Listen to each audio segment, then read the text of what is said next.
to DK has his wings and forward list. So he did his guards list a couple weeks ago. We came on and basically did our reaction to it on the show.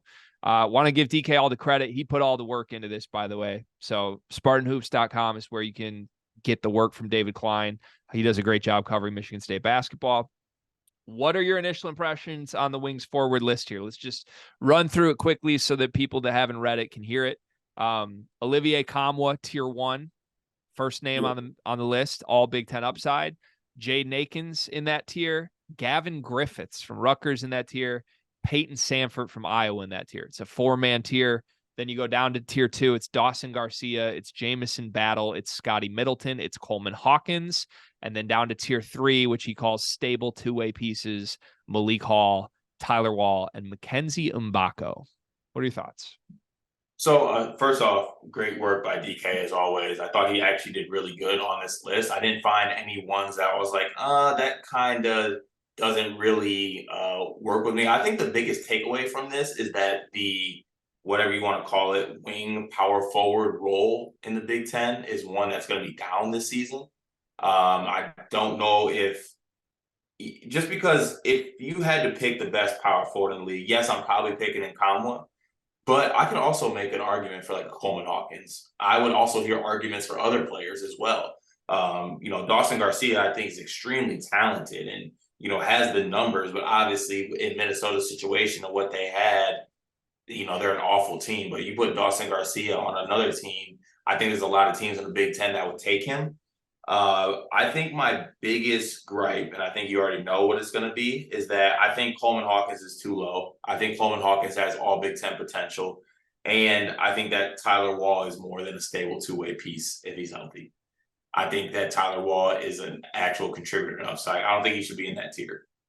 One day, decades from now, historians will study why you love Tyler Wall so much. Like everything about him goes against like guys you irrationally love. Like there are no vibes with Tyler Wall. There is no like dog mentality with Tyler Wall. He's just like a glass of milk, and you hate milk too. So I don't understand the love for Tyler Wall. I've never seen you love a 9 points a game guy so much. But hey, here we are. 11, by the way. I agree on Coleman. You and I think, are collectively higher on Coleman than a lot of people, but definitely than DK. DK is about as low on Coleman as I think you can be. In general, I like this list. I think this list is better than his guards list. Not that his guards list was bad, but I have less issues or concerns or criticisms of this list. I still think it's a little wild. I'm not even saying it's inaccurate, but I think it's a little wild that Olivier Kahn was the first name on this list. Again, I don't think Tennessee fans who have watched him for 3 years would be like, oh, that's the best power forward in the SEC, or that's the best power forward in the Big Ten. Like he has work to do to get there, in my opinion. And the fact that we're throwing him ahead of all these guys already, just because he's going to be a first option, is a little wild to me. I don't know what he's going to look like as a first option. Going down, like a little weird to me to see Akins and Griffiths as the second and third names on this list. And I like Gavin Griffiths. I think he can be great, but he's not even the freshman I would put on this list. If I was going to pick a freshman, I would go Scotty Middleton first. I would also consider Kaiser first. At the very least, I think he should be in the same tier as those guys and not a tier above until we see what he looks like. And Akins, you heard me say this last time, but I just really strongly believe this was a play to get Akins the second name on the list instead of the fifth name on the list, or sixth. Like if you throw him in the guards list, he's 3 tiers down. If you throw him on the wings list because it is weaker, now he's the second name. So if you throw Shannon in this list, does he automatically go to 1? Shannon's in a tier of his own if you put Shannon on this list, right? And that's again, that's just how positionally I would have done it. I get how DK did it and why he did it. It makes sense. I just would have done it a different way. So couple of things for me. Mackenzie Mbako in the third tier with stable two-way pieces with Malik Hall and Tyler Wall. I don't really get that one because I view Hall and Wall as two guys who we know 100% what they are, and there's no like unknown ceiling that they could exceed. Mackenzie Mbako is a massive upside play. So I don't really get why they're lumped in together. Do you get that one?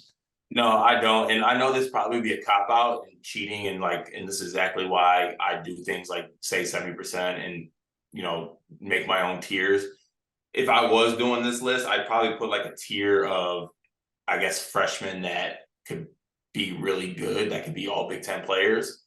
And well, maybe not all Big Ten. I don't know how I would label the tier, but I think I put a tier with just like the freshmen that could be high impact or highly productive guys in the Big Ten. And I would have just thrown in Griffiths, Kaiser, Mbako, and Middleton.